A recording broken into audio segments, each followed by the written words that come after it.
Hey, History Crew, I'm Mr. Dearman, and today we're breaking down the Virginia SOL Territorial Expansion in under 4 minutes. So imagine your family buys the house next door, then the backyard behind it, then another lot down the street, and then suddenly your little property turns into a gigantic neighborhood empire. Well, that's the kind of thing that happened to the United States in the early 1800s. America got a lot bigger and fast. It's huge.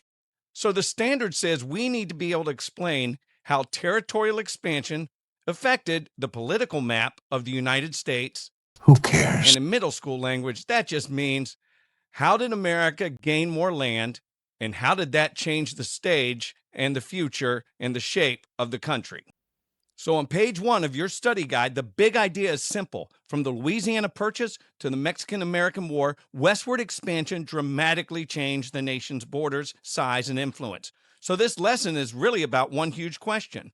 How did the United States grow from a small country into a much bigger one? So first up, the Louisiana Purchase. In 1803, Thomas Jefferson bought the Louisiana Territory from France, and that doubled the size of the United States. That was a massive deal and a great real estate investment.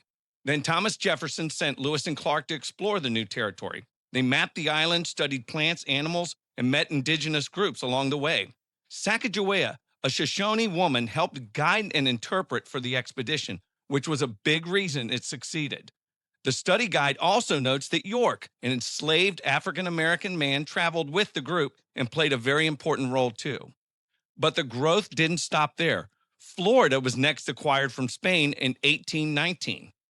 Texas was annexed in 1845 after gaining independence from Mexico. Don't mess with Texas. Then came the Mexican-American War, which ended in a U.S. victory, and the Treaty of Guadalupe Hidalgo, and added huge western lands, including California, plus land that became Arizona, Nevada, Utah, parts of Colorado, and New Mexico. All that means the map of the United States kept stretching farther and farther west. So why does this matter? Well, these new lands encouraged migration, farming, trade, and settlement. The study guide even points out that the discovery of gold in California in 1848 sparked the gold rush, bringing in even more settlers, who were called 49ers. In other words, new land means new opportunity. There's gold in them there hills. But expansion also created new conflicts, especially over slavery and over indigenous land. And even though the country was getting bigger, it was also building bigger arguments and bigger problems for the future. So to recap, here's your memory trick. Buy, explore, add more. Buy, the Louisiana Purchase. Explore, Lewis and Clark.